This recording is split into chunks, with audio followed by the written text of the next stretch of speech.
थाना A division के इलाका डक्की में चंद रोज कबल सुसर ने अपनी 2 बहू और कमसन पोते को आनी राड के वार करके कत्ल कर दिया। जो किलर है उनको ये शुबा था, इनके पास मोबाइल फोन है, ये लोगों से गैर इखलाकी बातें करती हैं, वीडियोस बनाती हैं। इन्होंने अपनी बहू आंसा और हसना को सर में आनी वार करके कत्ल किया। अब तक पुलिस ने क्या इन्वेस्टिगेशन की है, मुलजम को उससे क्या क्या चीज़ें सामने आई हैं, हमारे साथ मौजूद हैं डीएसपी सिटी आमरबाज शराजी साहब, इनसे जानते हैं। इसमें यह है कि ये बेसिकली हमारे पास फ़िलहाल तो 3 डेड बॉडीज़ हैं, लेकिन बेसिकली ये ट्रिपल मर्डर नहीं, ये 4 मर्डर हैं। इसमें वो जो एक बच्ची हसना या अंसा है उर्फ अंसा, उसकी वूम में भी एक बेबी था, बच्चा था, वो भी बेचारा जब माँ की डेथ हो गई तो उसकी भी डेथ हो गई। वाक़या बेसिकली ये जो पुलिस इन्वेस्टिगेशन के मुताबिक ये ऑनर किलिंग है। अब तक की इन्वेस्टिगेशन के मुताबिक इसमें जो मेन इशू पैदा हुआ वो एक बच्ची है सुमेरा उर्फ आयशा। सुमेरा उर्फ आयशा की रिपोर्टेडली 2-3 शादियाँ थी। आखिरी शादी आसिफ के साथ थी जिससे उसकी सेपरेशन हो चुकी थी। अब एज यूजुअल जब सेपरेशन होती है औरत लावारिस हो जाती है तो अपने बहन भाइयों के घर ही जाती है। तो आयशा, सुमेरा उर्फ आयशा अपनी नकल मकानी करके अपनी बहन हसना उर्फ अंसा के पास आके रहना शुरू हो गई थी। अंसा के हस्बैंड थे फुरकान साहब। फुरकान का एक भाई हमज़ा भी था, उस घर में ही रहता है। और उनके वालिद साहब जो किलर हैं वो जमील साहब हैं। क्योंकि वो बग़ैर खामद के थी, पहले उनका इशू था, तो जो किलर हैं जमील साहब, उनको ये शुबा था या ये गैरत थी कि ये मेरे बेटे हमज़ा के साथ विदाउट निकाह रह रही है, एज हस्बैंड वाइफ। इल्ज़ाम था ये, ठीक है।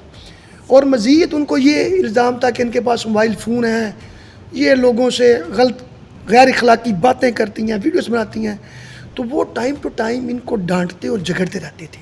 और इनको जो उन्होंने पाबंदियाँ लगाई हुई थी कि मोबाइल ना यूज़ करो, बाज़ार मुझे पूछ के जाओ, ये करो वो करो, उसकी अक्सर वायलेशन होती थी और घर में लड़ाई होती थी। बात बढ़ने लग गई क्योंकि गैरत उभरती रही या चलती रही।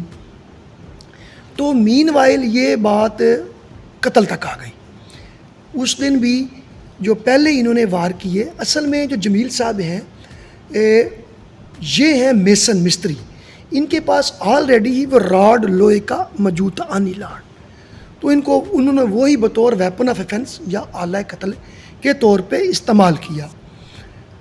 वो हमारे पास विटनेस हैं जो सुमेरा उर्फ आयशा के पहले हस्बैंड है आसिफ, फिर इनके चचा भी हमारे पास हैं, फिर जो बच्चा रिजवान मर्डर हुआ है उसके वालिद साहब भी हमारे पास आए हैं, वो भी विटनेस है, उसके हकीकी वालिद इल्ताफ़ साहब। तो पहले इन्होंने उसको सुमेरा उर्फ आयशा को सर में आनी वार करके कत्ल किया, 2 को ज़ख्मी कर दिया, छोटे बेटे बच्चे रिजवान कमसन को 6 साल के, और अपनी बहू हसना उर्फ आंसा या आंसा उर्फ हसना को। तमाम हेड इंजरीज थी, हैवी राड से थी। तो किसी भी लिविंग क्रीचर को अगर सर में ज़रब लगाई जाती है तो बहुत वो फेटल एंड वाइटल होती है, उसके जान जाने के बहुत चांसेस होते हैं, और वही हो गया। मतलब अगर आप ये भी रिपोर्ट हुआ कि फ़ुटबॉल पे हेड करते हुए लोगों की डेथ हो जाती है, बॉक्सिंग में डेथ हो जाती है, तो वो बेचारे तीनों सर्वाइव नहीं कर सके। और आंसा या हसना जो है उसकी वूम में जो छोटा बच्चा था वो भी सर्वाइव नहीं कर सका। ये इसकी असल बाजगश्त या स्टोरी है। पुलिस में इसमें फिर ख़वातीन का बड़ा रोल है।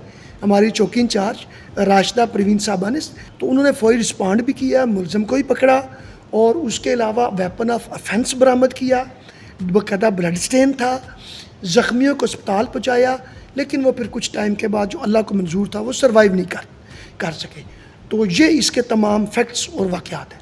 सर, इसमें हमने देखा है कि उसका जो कमसन बच्चा है उसका वालिद भी मौजूद है, मरने वालों का चचा भी मौजूद है, उसके बावजूद पुलिस मदई बनी है, क्योंकि मदई बनने को तैयार नहीं था। नहीं, बिल्कुल मदई बनने को तैयार थे, लेकिन ये केस है ऑनर किलिंग का।